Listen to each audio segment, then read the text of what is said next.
Hi I'm Satish, welcome to top 9 ఇటీ. ఇవాల్టి top 9 entertainment news ఏంటో ఇప్పుడు చూసేద్దాం. పుష్పరాజ్ కొత్త చరిత్రకు తెరతీశాడు. తొలి 4 రోజుల్లోనే 800 కోట్ల గ్రాస్ వసూలు చేసి ఇప్పటి వరకు ఉన్న అన్ని రికార్డులను చెరిపేశాడు.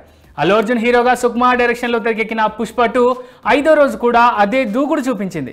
వర్కింగ్ డే రోజు కూడా నేషనల్ వైడ్గా అద్భుతమైన వసూలు సాధిస్తూ ఎట్ ప్రెజెంట్ 922 కోట్లను కొల్లగొట్టింది ఈ సినిమా. ఇక ఇంతటి ఘన విజయాన్ని అందించినందుకు ఈ మూవీ టీం స్పెషల్ థ్యాంక్స్ అంటూ ట్వీట్ చేసింది.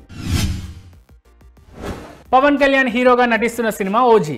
ఈ సినిమా షూటింగ్ ప్రస్తుతం బ్యాంకాక్లో జరుగుతోంది.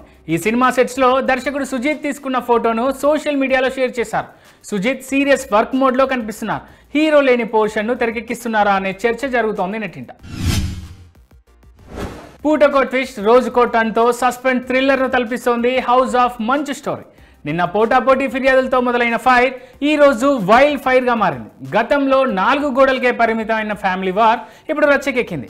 అటు మోహన్ బాబు, ఇటు మనోజ్ తగ్గేదే లేదంటూ పోటాపోటీ ఫిర్యాదులు, ఆరోపణలు చేసుకుంటడంతో అసలు మంచు ఇంట ఏం జరుగుతుందన్న చర్చ నెట్టింట వస్తోంది.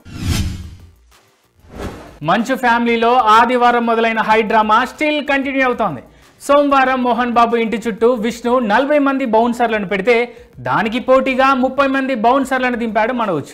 ఈ నేపథ్యంలో జల్పల్లిలోని మంచు టౌన్లో మంగళవారం ఉదయం మంచు, విష్ణు, మనోజ్ బౌన్సర్ల మధ్య తోపులాట జరిగింది. మనోజ్ బౌన్సర్లను ఇంటి నుంచి బయటికి పంపేశారు విష్ణు బౌన్సర్లు. జల్పల్లిలోని మోహన్ బాబు ఇంటి దగ్గర ట్రక్లు ఉన్నాయి.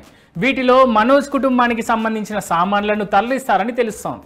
మరోవైపు తాజా పరిణామాల నేపథ్యంలో మోహన్ బాబు ఇంటి దగ్గర పోలీస్ బందోబస్తు కొనసాగుతోంది. మరోవైపు తన ఇంటి వ్యవహారంపై సంచలన వ్యాఖ్యలు చేశారు మంచు మనోజ్. ఆస్తి కోసమో డబ్బు కోసమో తాను పోరాటం చేయడం లేదని, ఆత్మగౌరవం కోసమే పోరాడుతున్నానని చెప్పారు. పోలీసులను ప్రొటెక్షన్ అడిగితే రివర్స్లో తన అనుచరులనే బెదిరిస్తున్నారంటూ ఆవేదన వ్యక్తం చేశారు. పోలీసులు వన్ సైడ్ తీసుకున్నారంటూ ఆరోపణలు చేశారు మనోజ్. ఇక ఈ మొత్తం వ్యవహారంపై ఎక్స్ వేదికగా 10 అంశాలతో సుదీర్ఘ వివరణ ఇచ్చారు మంచు మనోజ్. పలు కుటుంబ అంశాలను ప్రస్తావించారు. తనకు న్యాయం చేయాలని కోరుతూ 2 తెలుగు రాష్ట్రాల ముఖ్యమంత్రులు, ఉప ముఖ్యమంత్రులను, తెలంగాణ డీజీపీని మనోజ్ తన పోస్ట్కు ట్యాగ్ చేశారు. ఈ విషయంలో చివరకు న్యాయమే గెలుస్తుందని విశ్వసిస్తున్నట్లు తెలిపారు. ఈ సందర్భంగా తన కుటుంబానికి పలు ప్రశ్నలను సంధించారు మనోజ్. పుష్ప 2 సినిమాలో బన్నీ పర్ఫార్మెన్స్ కు ఫిదా అయ్యా అంటున్నారు బాలీవుడ్ నటి ఊర్వశి రౌతేలా. థియేటర్స్లో సినిమా చూస్తున్న వీడియోస్ను తన సోషల్ మీడియా పేజ్లో షేర్ చేసిన ఈమె బన్నీకి మరో నేషనల్ అవార్డు రాబోతోందంటూ కామెంట్ చేశారు. రణబీర్ కపూర్, రష్మిక జంటగా సందీప్ రెడ్డి వంగా దర్శకత్వం వహించిన సినిమా యానిమల్. ఈ సినిమా సెకండ్ పార్ట్ను 2027లో తెరకెక్కిస్తారు. ఆ తర్వాత ఈ చిత్రానికి 3వ పార్ట్ కూడా ఉంటుంది. నటుడిగా కొత్తదనాన్ని ప్రోత్సహించడానికే యానిమల్ సినిమాను యాక్సెప్ట్ చేసినట్టు తెలిపారు రణబీర్ కపూర్. బకాసురుడిలాగా తిన్నాను, కుంభకర్ణుడిలాగా పడుకుంటున్నాను అన్నారు జగపతి బాబు. ఆయన షూటింగ్లో ఉండగా ప్రభాస్ భోజనం పంపించారు.